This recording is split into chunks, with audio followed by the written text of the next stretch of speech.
پھر ایک موقع پر باجماعت نماز کی اہمیت کو آپ صلی اللہ علیہ وسلم نے اس طرح بیان فرمایا کہ کیا میں تمہیں وہ بات نہ بتاؤں جس سے اللہ تعالیٰ گناہ مٹا دیتا ہے اور درجات بلند کرتا ہے؟ صحابہ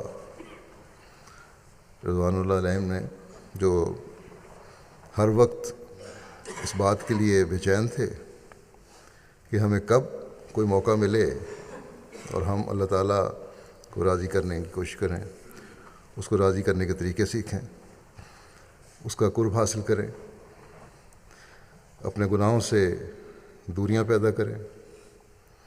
انہوں نے عرض کیا یا رسول اللہ ضرور بتائیے۔ آپ صلی اللہ علیہ وسلم نے فرمایا دل نہ چاہنے کے باوجود خوب اچھی طرح وضو کرنا اور مسجد میں دور سے چل کر آنا اور ایک نماز کے بعد دوسری نماز کا انتظار کرنا، یہ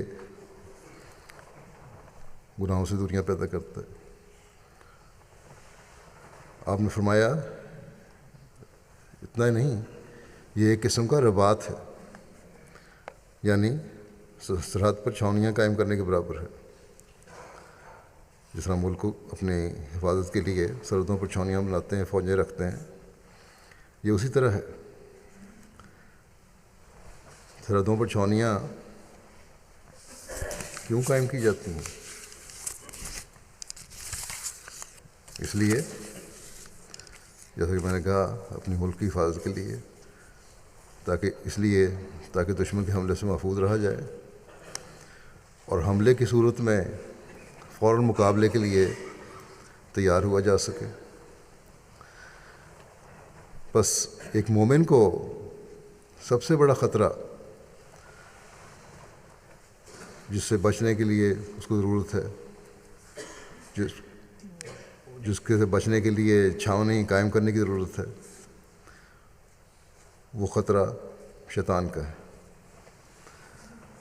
دنیاوی خواہشات کا خطرہ ہے جو شیطان دل میں پیدا کرتا ہے۔ ان کے ذریعے سے شیطان حملہ کرتا ہے۔ بس ان سے بچنے کے لیے نماز با جماعت کی چھاؤنی ہے،